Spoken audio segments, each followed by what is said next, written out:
एक दयालु बालगांव शांतिपुर में एक दयालु लड़का करण अपनी माँ और दादाजी के साथ रहता था।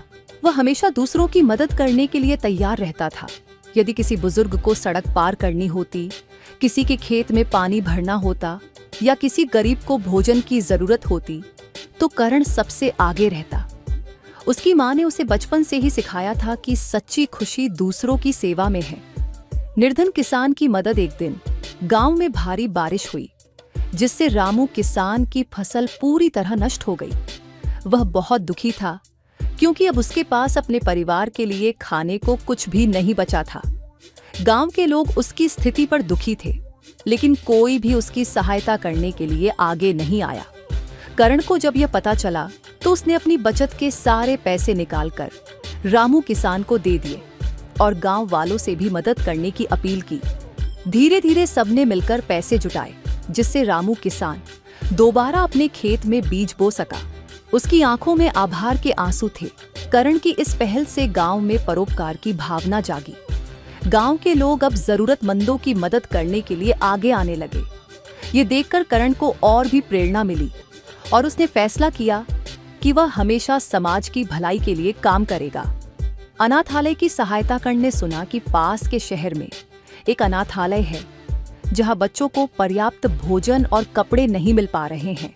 उसने अपने दोस्तों के साथ मिलकर गांव में कपड़े और खाने की चीजें इकट्ठा की और उन्हें अनाथालय भिजवाया। जब अनाथ बच्चों ने गर्म कपड़े और भोजन पाया, तो उनके चेहरे पर जो मुस्कान आई, उसे देखकर कर्ण का दिल प्रसन्न हो गया। उसने महसूस किया कि सच्ची खुशी दूसरों की भलाई करने में ही है। कुछ महीनों बाद करण को पता चला कि अनाथालय में रहने वाले बच्चों को अच्छी शिक्षा नहीं मिल रही थी। उसने अपने गांव के शिक्षकों से संपर्क किया और उनसे अनुरोध किया कि वे सप्ताह में एक बार आकर बच्चों को पढ़ाएं।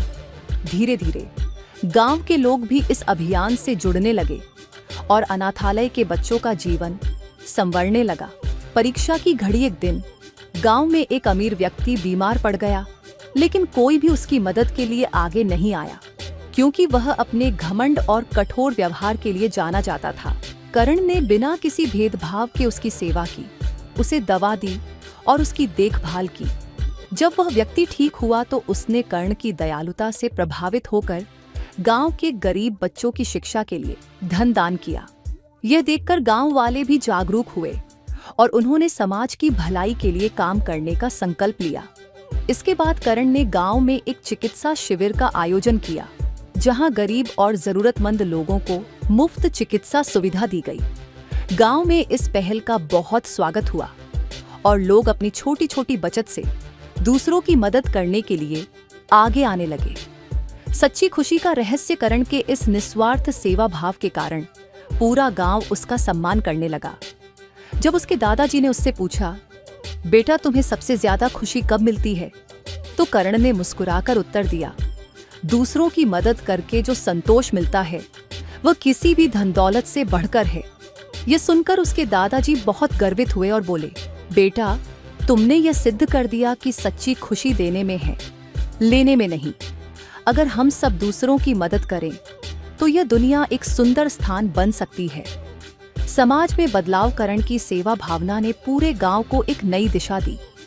अब गांव के लोग गरीबों की मदद के लिए हमेशा तैयार रहते।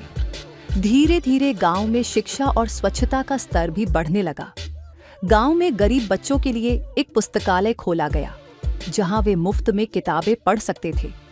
करण ने यह महसूस किया कि जब समाज के सभी लोग एक दूसरे की मदद करते हैं, तो एक खुशहाल और सशक्त समुदाय का निर्माण होता है। एक नई पहल करण का सपना था कि वह अपने गांव के गरीब और जरूरतमंद बच्चों के लिए एक विद्यालय खोले, जहां वे बिना किसी आर्थिक परेशानी के पढ़ाई कर सके। उसने अपने दोस्तों और शिक्षकों के साथ मिलकर इस दिशा में काम करना शुरू किया। धीरे धीरे गांव के लोग भी इस मुहिम से जुड़ने लगे और कुछ ही वर्षों में गांव में एक मुफ्त शिक्षा केंद्र बन गया। अब गांव के बच्चे भी पढ़ाई में आगे बढ़ने लगे और करण का सपना पूरा होने लगा। उसने यह सिद्ध कर दिया कि अगर कोई व्यक्ति दृढ़ निश्चय और परोपकार की भावना से काम करे, तो वह समाज में बड़ा बदलाव ला सकता है। इस कहानी से हमें यह सीख मिलती है कि दूसरों की निस्वार्थ सहायता करना ही सच्ची मानवता है। जब हम बिना किसी स्वार्थ के किसी की मदद करते हैं तो हमें आत्मिक शांति और अपार खुशी प्राप्त होती है। साथ ही यदि हम समाज को आगे बढ़ाने का प्रयास करें तो हम एक उज्जवल भविष्य का निर्माण कर सकते हैं। कहानी पसंद आई हो तो वीडियो को लाइक करें और चैनल को सब्सक्राइब जरूर करें। हम आपके लिए ऐसी ही मनोरंजक कहानियां लाते रहेंगे। धन्यवाद।